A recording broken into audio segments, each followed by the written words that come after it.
উনিও ফাইট করবেন, আমিও ফাইট করব, এবং তথ্য প্রমাণ বিচারে যা উঠে আসবে তাই হবে একজন অভিযুক্তের নিয়তি। কিন্তু তার আগে উনি যে বলছেন, উনি চ্যালেঞ্জ করছেন, উনি ডিক্লেয়ার করে দিচ্ছেন যে উনি এই কেসটা জিতবেন, এটা ঠিক নয় স্যার। আমি তো এই কথাটা বলতে পারলাম না। উনি কোন মন্ত্র বলে বলছেন আমি ঠিক বুঝতে পারছি না। স্যার, আমরা এখানে একটা কেস লড়তে এসেছি, ব্যক্তিগত ইগো স্যাটিসফাই করতে আসিনি। আশা করি আপনি এটা কমিউনিকেট করবেন। আপনি বিষয়ে কথা বলুন, বিষয়ের বাইরে কথা বলবেন না। বিষয় হচ্ছে আজকের কেসটি এবং এই কেসের সাথে যারা যুক্ত তাদের নিয়ে। এর বাইরে কথা বললে কোর্টকে অবমাননা করা হয়, এটা কি আপনি বুঝতে পারছেন না? Sorry sir, extremely sorry.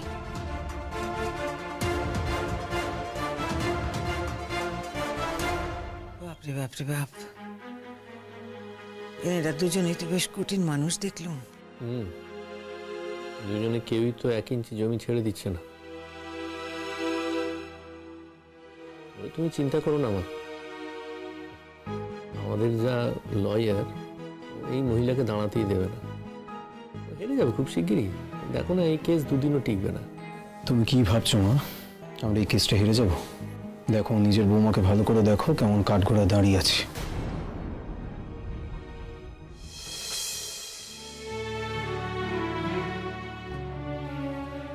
দেখছি তো,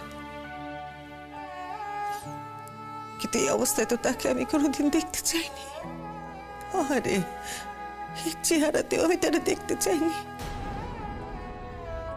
যাকে ভালোবেসেছিলাম তার ভালোই তো চেয়েছিলাম, কিন্তু সে যদি সত্যি সত্যি আমার ছেলের ক্ষতি করতে চেয়ে থাকে, তাহলে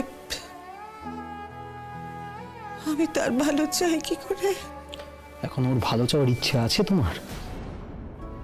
চুপ কর দেখি, তাইলে কি মেয়েকে নিয়ে আসতো? হ্যাঁ, আমার মেয়েটার শরীরটা ভালো নেই, ভালো লাগছে না আমার একটু। তোরা যে তোর কাকিমার সাথে তুতুলের সাথে এত খারাপ ব্যবহার করিস, আজ তো সেই তাদের কাছে আমাকে পুতুলকে রেখে আসতে হলো না। খারাপ ব্যবহার করি মানে? ইচ্ছে করে তো আর খারাপ ব্যবহার করি না। উনি যদি ধমকি দেন, সবসময় চান যে এত বড় অপরাধটা করেছে তাকে নির্দোষ প্রমাণ করতে। আমাদের বাড়ির ছেলে মানে আমাকে, দাদাকে সবসময় ছোট করবে, প্রতীক্ষাকে অপমান করবে, তাহলে কি আমরা ছেড়ে দেবো নাকি? চুপ কর চুপ কর চুপ কর দেখি বলো, মনটা ভালো লাগছে না রে, মনটা ভালো লাগছে না। আমি আমি একটু তাড়াতাড়ি বাড়ি যেতে চাই। এটার শরীরটা বড্ড খারাপ, কিছুতেই তো আমি তাকে ভালো করতে পারছি না, তার জ্বরটা আমি কিছুতেই নামাতে পারছি না। আচ্ছা মা, আমরা কি কেউ এখানে থাকবো বলে এসেছি? কাজটা মিটে গেলেই তো আমরা চলে যাব। আর তোমাকে তো আমরা এনেছি যদি তোমাকে সাক্ষী দিতে ডাকে সেই জন্য। আমাদের উকিলই তো বলেছিলেন তোমাকে নিয়ে আসতে। তাছাড়া দাদার সঙ্গে এত বড় একটা অন্যায় হয়েছে, তুমি চাইবে না তোমার ছেলের এই অন্যায়ের বিরুদ্ধে একটা বিচার পাক? আজকে যদি দাদা চোখ বুঝতো তাহলে কি তোমার ভালো লাগতো না? এই চুপ কর, তো আজে বাজে কথা বলিস কেন সবসময়? না আমার শোনো, দেখো আমি তো এখন অনেকটা সুস্থ হয়ে উঠেছি, এখন ভালো আছি, কিন্তু যে আমার এত বড় সর্বনাশটা করেছে, তুমি সাক্ষী দিতে গিয়ে তাকে যদি ছেড়ে দাও, মানে তোমার তো অনেক দয়া মায়া, তুমি হয়তো ওর সম্পর্কে আসল কথাগুলো বললেই না, সেটা করলে তো আমার সঙ্গে খুবই অন্যায় করা হবে। বলো, ডাকলি তো তবে বলবো নাকি? আগে ডাকুক, না ডাকলে কি আমি উপজে গিয়ে বলবো নাকি? কি মনে করিস তোরা? আচ্ছা মা, তুমি এত রেগে যাচ্ছ কেন বলো তো? তোমার হয়ে গেলেই গাড়িটা করে আগে না হয় আমরা তোমাকে পাঠিয়ে দেবো। আমরা তো গাড়িটা ভাড়া করে এনেছি, তোমায় না হয় আগে বাড়ি পৌঁছে দিয়ে আসবে, তারপর আমরা সেই গাড়িতে করে যাব, অসুবিধা তো নেই। কিচ্ছু ভালো লাগছে না, কিচ্ছু ভালো লাগছে না। মেয়েটার আমার শরীরটা খারাপ, শরীরটা ভালো নেই মোটে। ঠিক আছে তাই করিস, আমাকে আগে আগে পাঠিয়ে দিস তো। দেখি আগে ডাকুক, ডাকলি তবে তো।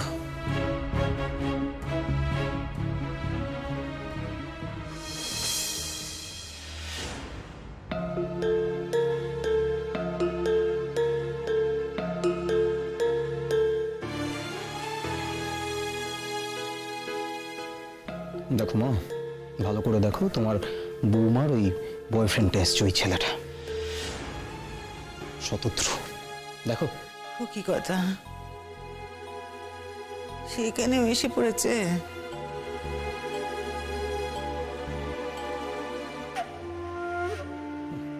কি ভাবছো তাহলে? এখন বুঝতে পারছো তো মা, এমনি এমনি কিন্তু আমি তোমার এই বৌমার সঙ্গে দুর্ব্যবহার করতাম না, অনেক কারণ ছিল।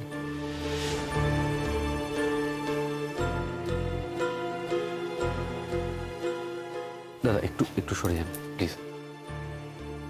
এসছো? এত দেরি হলো কেন?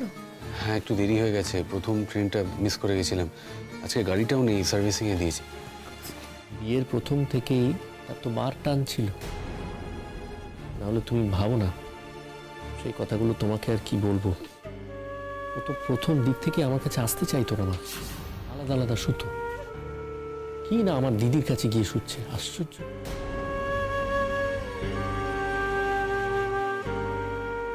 আচ্ছা কোনো স্ত্রী এরকম আচরণ করতে পারে তুমি বলো তো? কতদিন হয়েছিল আমাদের বিয়ের? প্রথম থেকে বার টান ছিল ওর, মা সেই কারণে এরকম।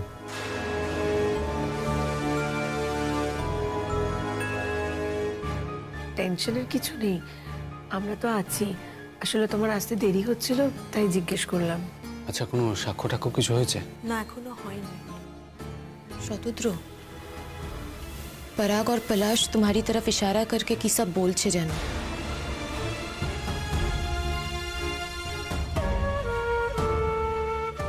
কি আবার বলবে? বলবে দেখো ছেলেটা এখনো পিছু ছাড়েনি।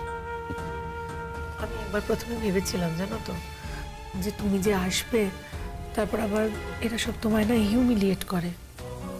অপোনেন্ট লয়ার হয়তো তোমাকে টেনে নানা রকম কথা বলতো, তোমাকে অপরাধী করতো, অনেক আজে বাজে কথা শুনতে হতো। সেটা তোমার তো খারাপ লাগতেও পারে। না বিপাশাদি, এখন আর আমি ওই ব্যক্তিগত সম্মান চলে যাবে এই ভয় পাই না। ক্রাইসিসটা আসলে এত বড় যে ব্যক্তিগত সমস্ত কিছু সরিয়ে রাখাটাই ভালো। জানি শতদ্রু, তোমাকে জানি বলেই বলেছি, বারণ করিনি। আর খুব ভালো করেই জানতাম যে তোমাকে বারণ করে কোনো লাভ হবে না, তুমি আসবেই, তুমি বলেই বারণ করিনি। দেখা যাক কি হয়। স্যার আমার ব্রিফিং এর মধ্যে আরো একটা ইম্পর্টেন্ট অংশ বাকি আছে, তারপরে আমি সাক্ষ্য গ্রহণে চলে যাব। হ্যাঁ বলুন। স্যার অভিযুক্তর বিরুদ্ধে আরো একটা কথা শোনা যায়, মানে তার বিরুদ্ধে আরো একটা অভিযোগ আছে যে বিয়ের আগে তার একজনের সাথে সম্পর্ক ছিল এবং উনি বিয়ের পর সেই সম্পর্কটাকে কন্টিনিউ করেছেন।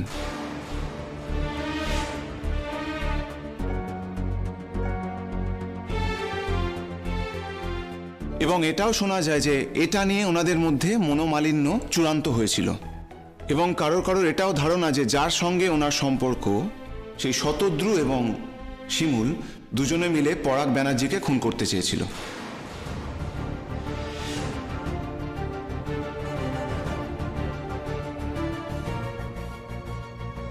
স্যার আমি আবারও বলছি, আমি অপরাধী বলিনি, আমি কিন্তু শুধু অভিযুক্ত বলেছি।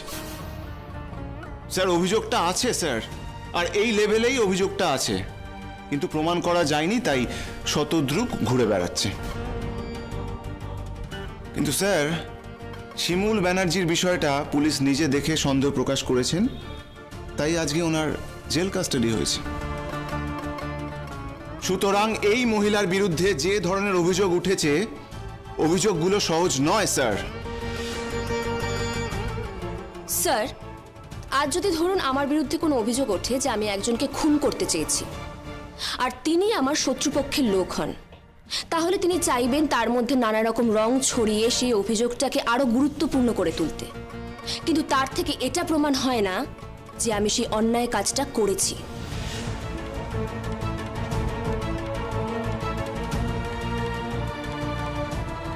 স্যার আইনের চোখে প্রমাণ ছাড়া কিছুই গ্রাহ্য হয় না, তাই কি অভিযোগ উঠছে কি অভিযোগ আছে তার থেকে আমরা কি কি প্রমাণ করতে পারি তার দিকে বোধহয় আমাদের নজর দেওয়া উচিত। এক্সকিউজ মি মি লর্ড, আমাকে এই কথাগুলো বলতেই হচ্ছে। কেসটা করতে গিয়ে আমি যা যা এলিমেন্ট পেয়েছি সেগুলো আমাকে সাজাতেই হবে, অ্যান্ড ইটস মাই ডিউটি, আর সেটা আপনার কাছে পেশ করা আমার কর্তব্য। আশা করি আমার বিপক্ষীয় বন্ধু এতদিন ওকালতি প্র্যাকটিস করার পর এই মিনিমাম জ্ঞানটুকু ভুলে যাননি। আর যদি উনি সত্যি ভুলে গিয়ে থাকেন তাহলে আমি অনুরোধ করব উনি যেন আরেকবার ঝালিয়ে নেন। আবারও বলছি, আদালতের কাজ সুষ্ঠুভাবে হওয়া উচিত। আরাধনা দেবী, আপনি বসুন।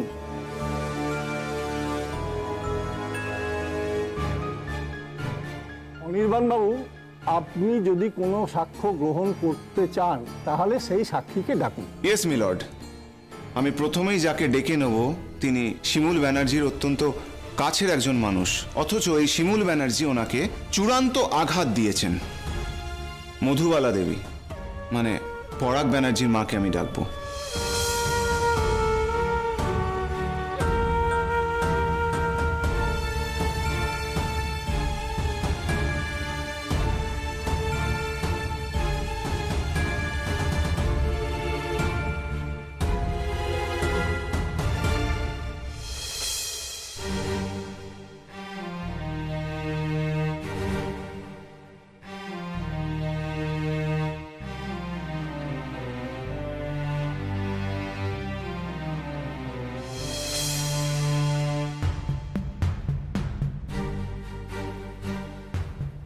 বলুন। যাহা বলিব সত্য বলিব, সত্য বই মিথ্যে বলিব না।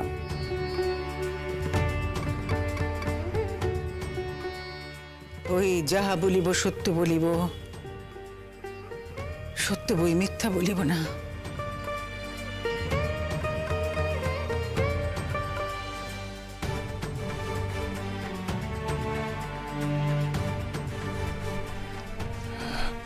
আপনার নাম? আমার নাম মধুবালা ব্যানার্জি। আচ্ছা, শিমুল দেবীকে আপনি ঠিক কিভাবে চেনেন? আমার বড় ছেলে পরাগ, তার সাথে ওর বিয়ে হয়েছিল। সেই সূত্রে সে আমার পুত্রবধূ।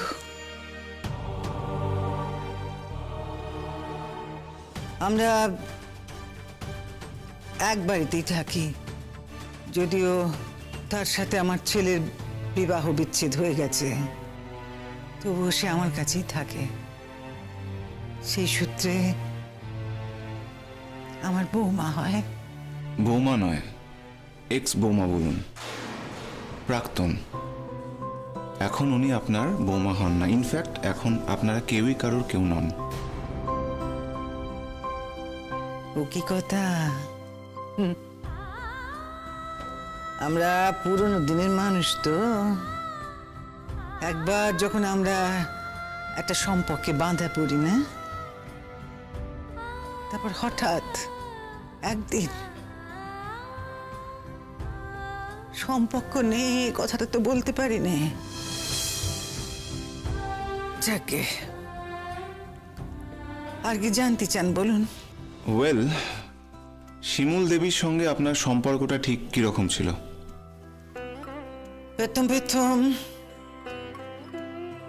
বিয়ে হয়ে সে যখন আমার বাড়িতে আসে, তার কোনো কিছুই আমার মোটে ভালো লাগতো না। সেই অর্থে তার সঙ্গে আমার সম্পর্ক একেবারেই ভালো ছিল না, মধুর ছিল না। কিন্তু ক্রমে ক্রমে সে আমার আপন হয়ে ওঠে। অবশ্যই সব থেকে বেশি আপন হয়ে ওঠে আমার মেয়ে। তার একটা সমস্যা আছে জানেন। ওই লোকে বলে যে সে নাকি স্পেশাল চাইল্ড, তা যে কি আমি জানি না, কিন্তু তার যে সমস্যা আছে এই কথা আমি জানি। ঠিক আছে, বলুন, আমরা বুঝতে পেরেছি। হ্যাঁ, তো সে কথাই বলছিলাম আর কি, যে পেতম যদিও আমার সঙ্গে তার সম্পর্ক ভালো ছিল না, কিন্তু আমার মেয়ের সঙ্গে ক্রমে তার ভারী বন্ধুত্ব হয়। আর মেয়েটা যখন কারো কথা কিছুতেই শুনতো না, কিন্তু তার কথা একেবারে অন্ধের মতন শুনতে, জানেন। আর সেই সূত্রে আমাদের মধ্যেও সম্পর্কটা মধুর হয়। আমরা দুজন ক্রমশ দুজনকে ভালোবাসতে শুরু করি। তখন আমি ভাবতাম আমাদের এত বড় উপকারী বন্ধু তো আর কেউ নেই। বিবাহ বিচ্ছেদ হয়ে যাওয়ার পরও জানেন, সে কিন্তু তার বাপের বাড়ি বা অন্য কোথাও যায়নি, আমার কাছে আমার বাড়িতেই ছিল। এরই মধ্যে ওই আমার বড় ছেলে পরাগের আবার বিয়ে ঠিক হয়। আর সেই বিয়েটা যেদিন, সেই দিন আমার বাড়িতে যা ঘটে গেল, তারপর থেকে আমি যা শুনলুম, যা বুঝলুম, আমি তো আর তাকে কিছুতেই আপন ভাবতে পারছি না।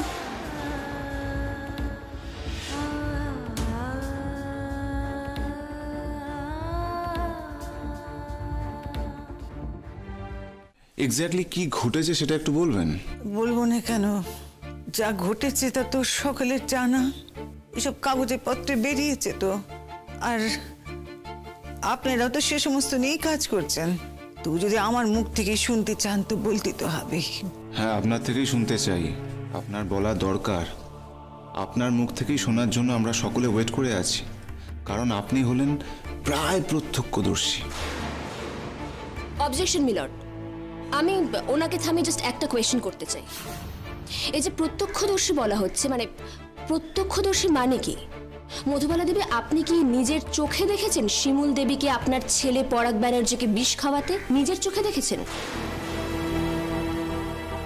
ও কি কথা? সে কথা আমি জানবো কি করে? হ্যাঁ, আমি তো সে কথা কখনো বলিনি। সে কথা বললাম কখন?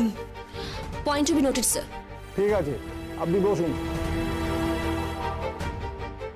আচ্ছা, এবার আপনি বলুন, শেষ দিকে আপনাদের সম্পর্ক খারাপ হলো কেন?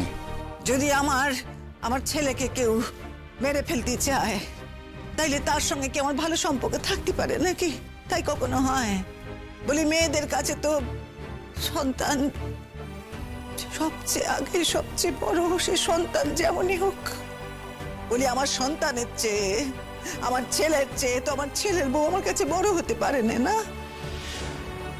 আর সেই জন্যই পরাগের বিয়ের দিন, তার গায়ে হলুদের আগে, সে যখন অসুস্থ হয়ে পড়লে, অজ্ঞান হয়ে পড়লে, ডাক্তার যখন বললে যে তার শরীরে বিষ পাওয়া গেছে, তখন থেকে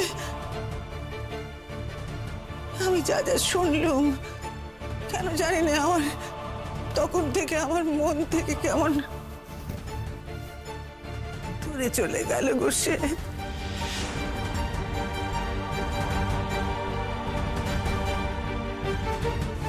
ওয়েল, মধুবালা দেবী, আপনি ঠিক নিশ্চিত তো যে শিমুলই আপনার ছেলেকে বিষ খাইয়েছে?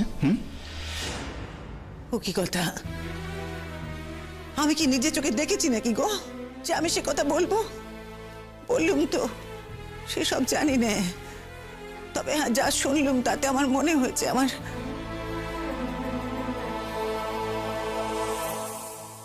পরাগের বিয়ে হলে আর কার স্বার্থে লাগতে পারে? বাড়িতে তো থাকি ওই আমি, বৌমা, আমার মেয়ে আর আমার 2 ছেলে। তাইলে আমাদের মধ্যে কে পরাগের ক্ষতি করতে পারে? আমার ছোট ছেলের বউ থাকে, তো আমার ছোট ছেলে আর তার বউ, তাদের তো এ বিয়েতে কোনো স্বার্থে আঘাত লাগবে না, তাই না? আর ছোট ছেলের বউ, সে তো আবার নিজে থেকে এ বিয়ে ঠিক করেছিল তার চেনা জানা একটি মেয়ের সঙ্গে। আর আমার ছোট ছেলে পলাশ, সেই বা সে কি কখনো তার দাদার, নিজের দাদার ক্ষতি করতে পারে নাকি? পারে না। একমাত্র স্বার্থে আঘাত লাগতে পারে তো তার।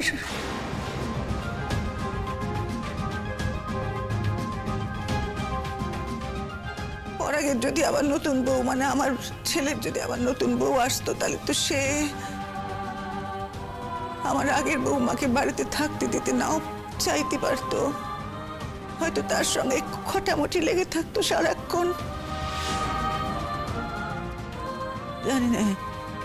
জানি না সে সমস্ত ভেবেই কিনা, সে সমস্ত ভেবেই কি আমার বৌমা নিজেকে শেষ পর্যন্ত দূরে রাখতে পারে নাকি? আমি জানি না, আমি নিজে কিছু দেখিনি, আমি জানি না।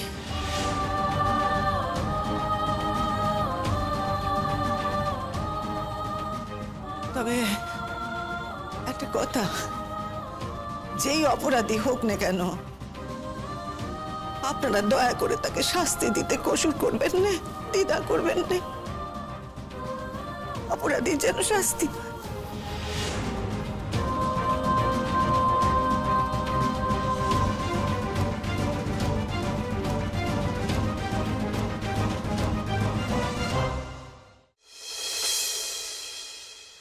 শিমুল, শিমুল, আচ্ছা কি দরকার বলো তো তোমাদের প্রতিদিন এখানে আসা? দরকার নেই তো। এখন কতদিন এসব চলবে নিজেও জানি না। শুধু শুধু তোমরা ঘর বাড়ি ফেলে এখানে চলে আসো। সেটা আমরা কিভাবে আসবো তোকে ভাবতে হবে না। ঘর বাড়ি ফেলে আসবো না কিভাবে আসবো সেই কৈফিয়ত তো তোকে দেবো না আমরা। আর আমরা আসবো না তো কে আসবে বলতো? হ্যাঁ, আর আজকে শুধু আমরা একা আসিনি, শতদ্রু এসছে। আচ্ছা সামনে তোর বিয়ে, বলো ও কেন আমার ব্যাপারে মাথা ঘামাচ্ছে আমি না সত্যি বুঝতে পারছি না। দরকার নেই তো আমার ব্যাপারে মাথা আচ্ছা ঘামানো। ঠিক আছে, ঠিক আছে। আমি কিসে মাথা ঘামাবো কিসে মাথা ঘামাবো না, মাথা ঘামালে কতটা ঘামাবো সেটা আমাকে বুঝতে দে। তোকেই বুঝতে দিতে পারতাম, কিন্তু ব্যাপারটা তো আমার, তাই আমাকেও মাথা ঘামাতে হচ্ছে। হ্যাঁ ঠিক আছে, ফাইন, মাথা ঘামা না, তাতে আমার কোনো আপত্তি নেই। কিন্তু আমি আমার মতন করে মাথা ঘামাচ্ছি। তবে একটা কথা তোকে ডেফিনেটলি বলবো, যে শাশুড়ির জন্য তুই এত লড়াই করেছিস, আজ তোর সেই শাশুড়ি তোর এই অবস্থা করেছে, শুনলি তো? সবই আমার কপাল। কে আর আমাকে উঠিয়েছে বল? সবাই শুধু নামিয়েছে। গলতি করছো শিমুল, সবাই নয়।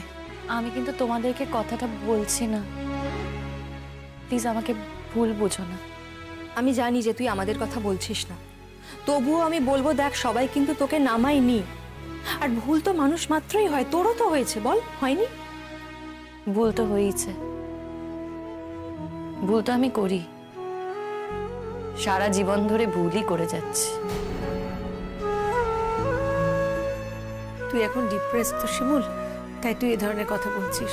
ডিপ্রেসড কোথায়? একদম ডিপ্রেসড নই আমি। আর ওখান থেকে বেরোতেই চাই না, ওখানেই আমি আমার বাকি জীবনটা কাটিয়ে দিতে চাই। বাহ, কি সুন্দর কথা, ফ্যান্টাস্টিক। असली बात किया আছে জানো তো শিমু, ये जो हम लोग सब मिलके ना তোমার জন্য इतना लड़ाई করছি, सिर्फ और सिर्फ ताकि तुम सिर उठा के जी सको पूरी सम्मान के साथ। যতই মাথা উঁচু করে বেরোই না কেন, মাথা কি আর উঁচু থাকবে?